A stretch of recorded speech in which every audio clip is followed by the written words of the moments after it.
Hello friends, welcome to దేవాంష్క stories. వాళ్ళు ఇప్పుడు మీరు వినబోతుంది నువ్వుంటే నా జతగా స్టోరీలోని 168వ భాగం. మరొక గంట తర్వాత అభి మిత్రని వదలగానే మిత్ర సిగ్గుపడుతూ వాష్రూమ్ లోకి వెళ్ళిపోతే అభి నవ్వుకుంటూ డ్రెస్అప్ అయ్యి ఆలోచిస్తూ పడుకున్నాడు. మిత్ర రెడీ అయ్యి డ్రెస్ వేసుకొని బయటికి రావటంతో అభి తన వైపు విష్ణుమూర్తి ఫోజులో పడుకుని, ఏంటి మిత్ర, పెళ్ళయ్యాక కూడా డ్రెస్సులు వేస్తున్నావు? కనీసం ఒక వారం రోజులైనా చీరలు కట్టుకోవా? చీరలో నువ్వు నాకు చాలా కంఫర్ట్ గా ఉంటావు తెలుసా అని కన్ను కొట్టి అనగానే మిత్ర సిగ్గుపడుతూనే ఆ సిగ్గుని చిరుకోపంగా చూపిస్తూ, ఆపండి అభి గారు, మీ అల్లరికి హద్దు పద్దు ఉండటం లేదు. ఇప్పుడు మనం ఇలా డ్రెస్ చేంజ్ చేసుకుని బయటికి వెళ్తే అందరూ ఆట పట్టిస్తారు తెలుసా? మీరు ముట్టుకోగానే నేను ఎలా లొంగిపోతున్నానో ఏం అర్థం కావట్లేదు. కానీ మిమ్మల్ని ఆపటం నా వల్ల కావట్లేదు అని అంటూనే మిర్రర్ ముందుకు వెళ్ళి నిలబడి హెయిర్ సెట్ చేసుకుంటుంది. అభి పైకి లేచి మిత్ర వైపు వస్తూ ఉంటే మిత్ర చిరుసిగ్గుతో తల కిందకి దించేసి, మళ్ళీ అల్లరి స్టార్ట్ చేయకండి అభి గారు, ప్లీజ్, కింద అందరూ మన కోసం చూస్తూ ఉంటారు కదా అని అంటూ ఉంటే అభి మిత్రని వెనుక నుంచి హత్తుకొని తన మెడ మీద ముద్దు పెడుతూ, యాక్చువల్ గా పెళ్ళైన అమ్మాయి 16 రోజుల వరకు చీర కట్టుకోవాలి అంటారు. నువ్వేమో డ్రెస్ వేసుకొని సర్దుకుంటున్నావు. అలా ఎలా కుదురుతుంది చెప్పు? అందుకే నీకు నేను చీర కట్టాలని ఫిక్స్ అయ్యాను. రెడీ అయిపో అంటూ కబోర్డ్ ఓపెన్ చేసి శారీ కోసం వెతుకుతూ ఉన్నాడు.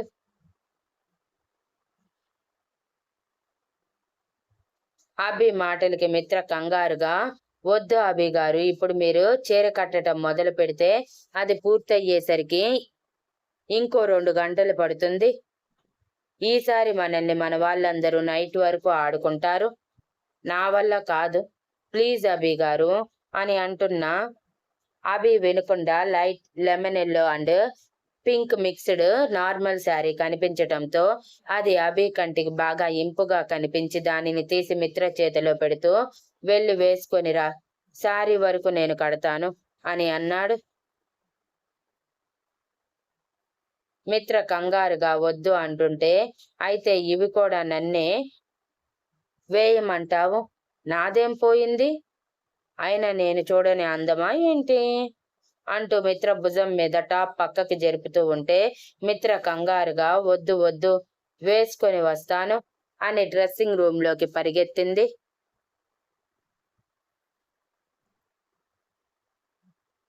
అభి నవ్వుకుంటూ మిత్ర కోసం వెయిట్ చేస్తూ ఉన్నాడు. మిత్ర సిగ్గుపడుతూనే అభి ఎదురుగా తన చేతులతో శరీరాన్ని దాచుకుంటూ నిలబడితే అభి సైడ్ స్మైల్ తో, నీ సిగ్గుంది చూడు, ప్రతిసారి నన్ను టెంప్ట్ చేసేస్తుంది అని తన నడుమంపుల్లో తన పంటిఘాటుని చూసి మోకాళ్ళ మీద కూర్చొని సున్నితంగా పెదవులతో తడుముతూ, ఈ మార్క్స్ కనిపించకుండా శారీ కడతానులే, డోంట్ వరీ అంటూ శారీ కడుతూనే రొమాన్స్ చేస్తూ అరగంట పాటు చీర కట్టాడు కష్టపడి. అభి చీర కట్టడమే, ఇక నన్ను వదిలేయండి అభి మహాప్రభో అని 2 చేతులు జోడించి చెప్పి మిత్ర దూరం జరగగానే, వదిలేస్తాను కానీ స్ట్రాంగ్ గా లిప్ లాక్ ఇవ్వు అని కొంటెగా అడిగాడు. సిగ్గులేదు అలా అడగటానికి అని మిత్ర చిరు సిగ్గుని దాచేస్తూ అంటుంటే, పెళ్ళాం దగ్గర సిగ్గుపడితే కావలసినవి దొరకవు మిత్ర, కాబట్టి ఆ సిగ్గుని సైడ్ చేసేసి నేనే ముద్దుతో పాటు మిగిలినవి కూడా తీసుకుంటానులే, నీకెందుకు శ్రమ అని ఇన్నోసెంట్ గా ఫేస్ పెట్టి అంటూ మిత్రని ఒడిలోకి లాగాడు. మిత్ర కంగారుగా, ప్లీజ్ ప్లీజ్ అభి గారు, ఇప్పుడు మొదలు పెట్టద్దు, నాకు అస్సలు ఓపిక లేదు. చూడండి, నైట్ అంతా నిద్ర లేక కళ్ళు ఎలా ఎర్రగా అయ్యాయో అని కళ్ళు చూపించి ఇన్నోసెంట్ గా ఫేస్ పెట్టి అంది. అందుకే ఈ ఆఫర్, నీ అంతటా నువ్వు ముద్దు పెట్టు, వదిలేస్తాను, లేదా నేను స్టార్ట్ చేస్తే ఎండ్ చేయటానికి చాలా టైం తీసుకుంటుంది. ఆ తర్వాత నీ ఇష్టం అని భుజాలు ఎగరేసి నవ్వుని బుగ్గల్లోనే దాచేస్తూ అన్నాడు అభి. మిత్ర ఇక తప్పదు అన్నట్టు కళ్ళు బిగించి పెదవులు రెండు ముందుకు పెట్టి ముందుకు తెస్తూ ఉంటే మిత్ర భయం చూసిన అభి నవ్వుకుంటూనే తనే ఇనిషియల్ స్టెప్ తీసుకొని మిత్ర పెదవులని తన పెదవులతో బంధించి 10 నిమిషాల పాటు ఊపిరాడనంత గాఢంగా ముద్దు పెట్టి వదిలి ఇక వెళ్ళు అని అన్నాడు. అభి వదిలేయటమే మిత్ర బయటికి పరిగెత్తింది. అభి తన కంగారు చూసి నవ్వుకుంటూ ఫ్రెష్ అవ్వటానికి వెళ్ళిపోయాడు.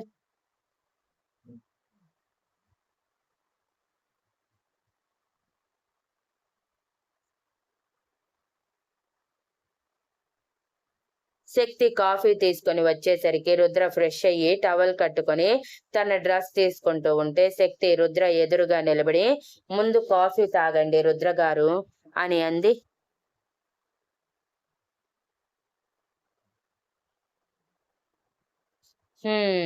కరెక్ట్ టైంకి తీసుకువచ్చావు స్వీటీ, తల పగిలిపోతుంది అంటూ కాఫీ కప్ తీసుకొని సోఫాలోకి వెళ్ళి కూర్చొని సిప్ చేస్తూ ఉంటే శక్తి రుద్ర పక్కనే కూర్చొని హెడ్ఏక్ లేకుండా ఎలా ఉంటుంది, నైట్ అంతా నిద్రపోమ్మంటే అల్లరి చేస్తూ ఉండిపోయారు కదా అని చిరుకోపంగా అంది. రుద్ర సగం కాఫీ తాగి మిగిలిన సగం శక్తి చేతిలో పెడుతూ మరి నా స్వీటీ అడిగిన కోరికని తీర్చాలి కదా అని కన్ను కొట్టి డ్రెస్ తీసుకొని వేసుకుంటూ ఆఫీస్కి వస్తావా అని అడిగాడు. హా వస్తాను రుద్ర గారు, నేనన్న టైం కూడా అయిపోయింది కదా, ఇక నేను మార్చాల్సిన వాళ్ళు కూడా ఎవరూ లేరు, అందరూ మారిపోయి కల్మషం లేని మనసుతో సంతోషంగా ఉన్నవారే, ఇక మీరు మీ అమ్మగారు నాన్నగారు కలవటమే అనటమే రుద్ర కళ్ళు ఎర్రగా మారి స్వీటీ అని బేస్ వాయిస్ లో పిలిచాడు. శక్తి అప్పుడు తనేమందో గుర్తు చేసుకుని నాలుక కరుచుకొని సారీ రుద్ర గారు, పొరపాటును వచ్చేసింది, వదిలేయండి, నేను రెడీ అవుతాను అని కంగారుగా కాఫీ ఫినిష్ చేసి టీషర్ట్ జీన్స్ జెర్కిన్ తీసుకుని డ్రెస్సింగ్ రూమ్ లోకి వెళ్ళిపోతే రుద్ర సీరియస్ గానే డ్రెస్ అప్ అయ్యి ల్యాప్టాప్ తీసుకుని ఆఫీస్ వర్క్ చెక్ చేస్తూ ఉన్నాడు. శక్తి రాగానే వెళ్దామా అని నార్మల్ గా అడిగితే శక్తి ఓరగా రుద్ర వైపు చూస్తూ మీరు నా మీద కోపంగా లేరు కదా అని లో వాయిస్ లో అడుగుతూ ఉంటే డోర్ దాటే రుద్ర మళ్ళీ లోపలికి వచ్చి శక్తి నడుముని చుట్టి నా స్వీటీ మీద నాకు కోపం ఎక్కువసేపు ఉండదు అని తన బుగ్గల మీద గాఢంగా ముద్దు పెట్టి పద, ఇప్పటికే వర్క్ చాలా పెండింగ్ పడిపోయింది, త్వరగా ఫినిష్ చేయాలి అని చెప్పి కిందకి వచ్చి టిఫిన్ తినేసి ఆఫీస్కి వెళ్తున్నామని అందరికీ చెప్పి ఆఫీస్కి బయలుదేరారు.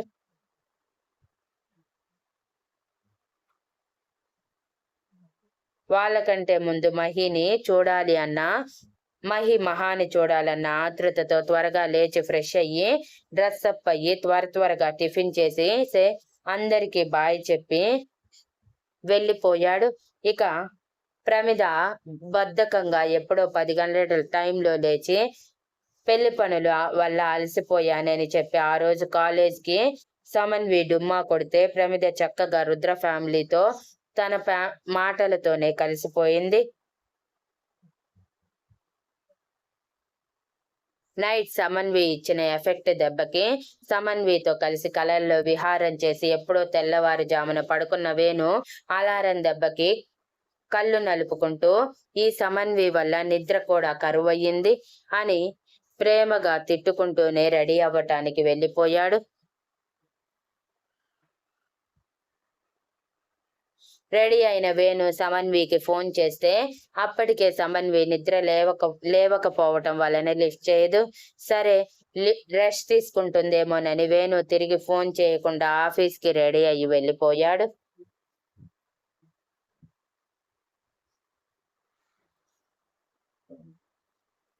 మధ్యాహ్నం 11 గంటల టైంలో డ్రెస్ చేంజ్ చేసుకొని శారీ కట్టుకొని వస్తున్న మిత్రని చూసి పెద్దవాళ్ళు ముసిముసిగా నవ్వుకుంటూ వాళ్ళ ఎక్స్పీరియన్స్ ని గుర్తు చేసుకుంటూ ఉంటే మహిమ గారు మనసులోనే బాధపడుతూ బయటికి నవ్వు నటించారు. ఇక శరత్ గారు, విక్రమ్ గారు ఉదయాన్నే ఫ్యాక్టరీకి వెళ్ళక చాలా రోజులవుతుందని టిఫిన్ చేసి వెళ్ళిపోయారు. ఆనంద్ గారు పెళ్లి పనుల్లో పాల్గొనకపోయినా స్ట్రెస్ తీసుకున్నారని రెస్ట్ తీసుకోమని చెప్పి ఆయన రూమ్‌కి టిఫిన్ తీసుకువెళ్లారు మంజుల గారు.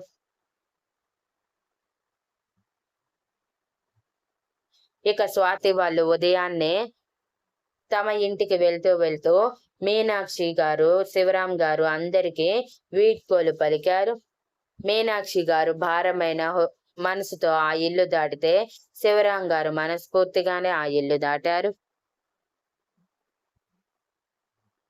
ఇల్లు దాటిన వారు తిరిగి స్వాతి వాళ్ళ ఇంటికి కూడా వెళ్లకుండా బస్సెక్కి వాళ్ళ ఊరు వెళ్లిపోయారు. శివరాం గారి అమ్మానాన్నల మాటలు వేరకు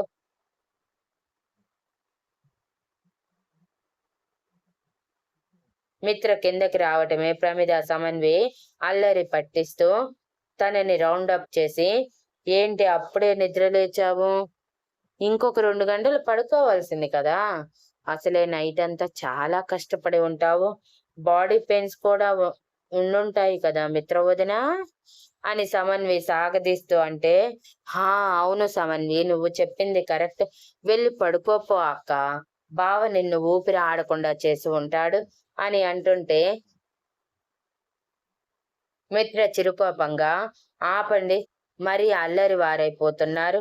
రేపు పెళ్ళయ్యాక మిమ్మల్ని కూడా నేను ఏడిపిస్తాను చూడండి అని అంటుంటే, వాళ్ళు ఇంకా ఏడిపించటం మొదలుపెట్టారు. మరో అరగంట తర్వాత అభికి రూమ్‌లో బోర్ కొట్టి కిందకి వచ్చేసరికి సమన్వి, ప్రమిద మిత్రని ఏడిపిస్తూ ఉంటే, ఓయ్! ఏంటి నా పెళ్ళాన్ని ఏడిపిస్తున్నారు? తనకి తోడు ఎవరూ లేరనుకుంటున్నారా? నేనున్నాను అంటూ మిత్ర భుజం చుట్టూ చేయి వేసి అన్నాడు అభి.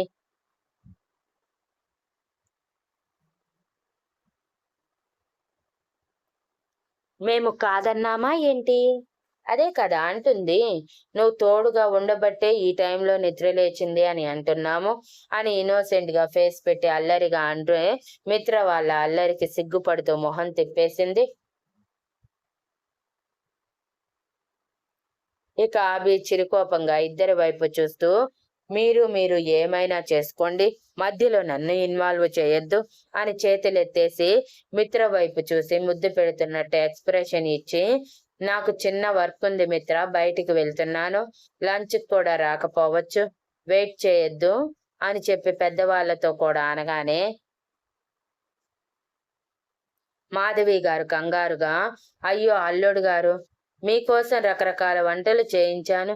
తినేసి వెళ్ళొచ్చు కదా అని అనటంతో అభి తప్పక ఒప్పుకొని వాళ్ళతో పాటే లంచ్ చేశాడు. అప్పటి వరకు సమన్వి, ప్రమిద ఏదో ఒక రకంగా మిత్రని ఏడిపిస్తూనే ఉన్నారు. చిన్నపిల్లలు కదా అని పెద్దవాళ్ళు కూడా వదిలేశారు. అవే వారి జీవితంలో మరుపురాని జ్ఞాపకాలుగా మారుతాయి అని.